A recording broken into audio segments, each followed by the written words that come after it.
কথাটা বলে মেঘ হন হন করে সেখান থেকে চলে গেল। একবারের জন্য পেছনে তাকালো না, কারণ ও জানে পেছনে তাকালে একজন অসহায় চোখ দেখতে পাবে, যে চোখের দিকে তাকালে ও আর নিজেকে সামলাতে পারবে না। ইচ্ছে করবে একবার ছুটে এসে লোকটাকে ছুঁয়ে দিতে। আহান মেঘের যাওয়ার দিকে কিছুক্ষণ তাকিয়ে থেকে সামনে রাখা টেবিলটাকে জোরে লাথি মারলো। তারপর মৃদু চিল্লিয়ে বলল, কত সহজেই বলে দিলে তোমার হাজবেন্ড অপছন্দ করে এমন কোনো কাজ তুমি করতে চাও না। তুমি এতটা সেলফিশ কিভাবে হয়ে গেলে মেঘ? কেন আমার ভালোবাসাটা তোমার চোখে পড়ে না? আমাকে কেন এইভাবে কষ্ট দিলে মেঘ? এর থেকে তো ভালো তুমি আমাকে নিজের হাতেই শেষ করে দিতে। অন্তত এই যন্ত্রণা থেকে তো মুক্তি পেতাম। কথাটা বলতে বলতে আহানের চোখ দিয়ে পানি গড়িয়ে পড়তে লাগলো। ও দ্রুত চোখের পানি মুছে নিজেকে সামলানোর চেষ্টা করতে লাগলো। না, এইভাবে দুর্বল হলে চলবে না।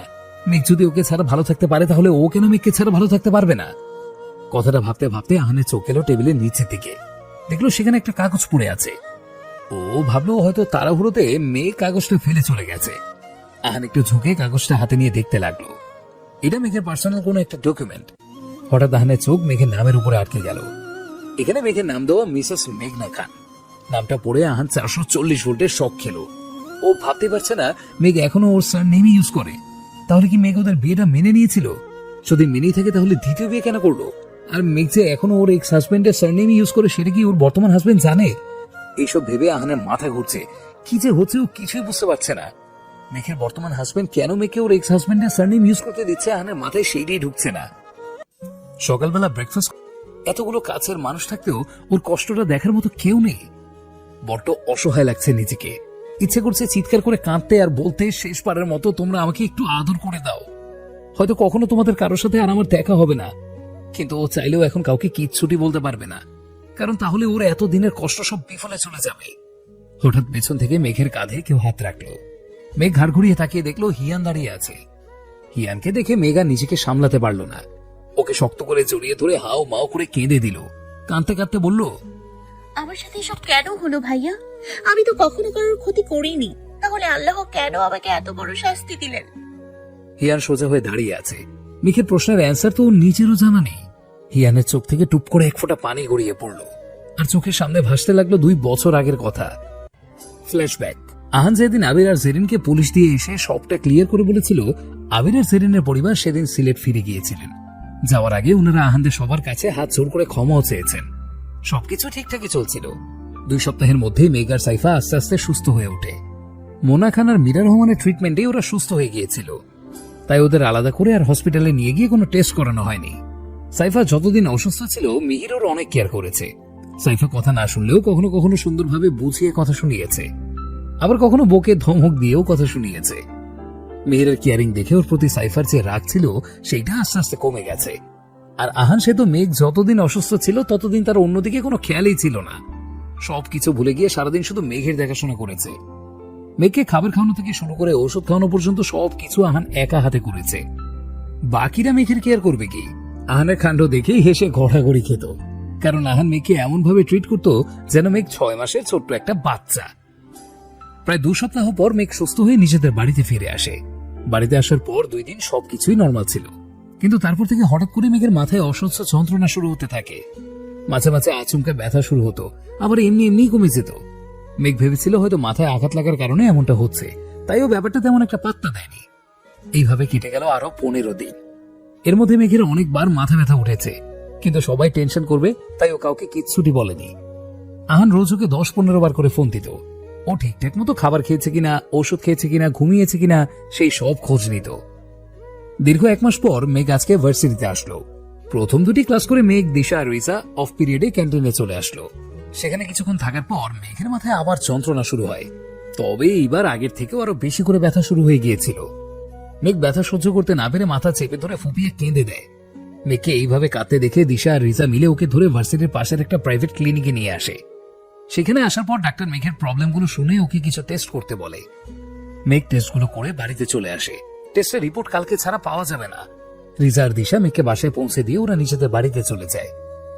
মেঘ বাসায় এসে এতদিন যে মেডিসিনগুলো খেত সেখান থেকে একটা pain killer are sleeping pills খেয়ে ঘুমিয়ে পড়ে। পরের দিন মেঘ ভার্সিটি গিয়ে প্রথম ক্লাসটা করে সোজা সে ক্লিনিকে রিপোর্ট আনতে চলে যায়। দিশা আর রিজা ওর সাথে আসতে চেয়েছিল, কিন্তু ও ওদের ক্লাস মিস হবে বলে নিয়ে আসেনি। মেঘ রিপোর্টগুলো পেয়ে যখন ডাক্তারের চেম্বারে গিয়ে ওইগুলো দেখায়, রিপোর্টগুলো দেখে ডাক্তার বলে ওর মাথায় আগে থেকেই নাকি ছোট্ট একটা টিউমার ছিল, মাথায় আঘাত লাগার কারণে ওটাতে এখন ইনফেকশন হয়েছে, যার কারণে মেঘের হঠাৎ করে এমন মাথা ব্যথা শুরু হয়েছে। আর যদি এটা ঠিকঠাক মতো ট্রিটমেন্ট করানো না হয় তাহলে মেঘের ক্যান্সার অবধি হতে পারে। এসব বলে মেঘকে উনি ভালো একজন নিউরোলজিস্টের কাছে যাওয়ার জন্য সাজেশন দেয়। এসব শোনার পর মেঘের আর কোথাও যাওয়ার শক্তি ছিল না। ও কোনো রকম নিজেকে সামলে বাড়িতে চলে আসে। বাড়িতে এসে রুম আটকে হাও মাও করে কেঁদে দেয়। ওর মস্তিষ্ক একদম শূন্য হয়ে যায়। কি করবে, কাকে বলবে, কোথায় যাবে কিচ্ছু বুঝতে পারে না। কাঁদতে কাঁদতে মাথায় প্রেশার পড়ে ওর আবার মাথা ব্যথা শুরু হয়ে যায়। আস্তে আস্তে ওর চোখের সামনে সবকিছু ঝাপসা হয়ে আসে আর ও সেন্সলেস হয়ে ফ্লোরে পড়ে থাকে। মেঘের যখন হুঁশ ফিরে তখন সন্ধ্যা 7টা বাজে। ও কোনো রকম নিজেকে সামলে নিয়ে ফ্রেশ হয়ে নিচে যায়। নিচে গিয়ে দেখে মিহির, মীরা রহমান, আসম রহমান কেউই এখনো ফিরে আসেনি। মেঘ একটা দীর্ঘশ্বাস ফেলে ডাইনিং টেবিলে গিয়ে বসে পড়ে। একজন সার্ভেন্ট এসে ওকে খাবার দিয়ে যায়। ও কোনো কথা না বলে কোনো রকম একটুখানি খেয়ে উপরে চলে আসে। এসব শোনার পর মেঘের গলা দিয়ে কিছুতেই খাবার নামছে না। ও উপরে এসে ব্যাগ থেকে ফোনটা বের করে হাতে নিল, উদ্দেশ্য সবাইকে সবটা জানাবে। কিন্তু ফোনটা ওপেন করতে মেঘ দেখলো 150+ মেসেজ আর 80+ মিসড কল, সবগুলোই আহানের। নিশ্চয় সারাদিন ফোন করে ওকে পায়নি, তাই এখন পাগলের মতো করছে।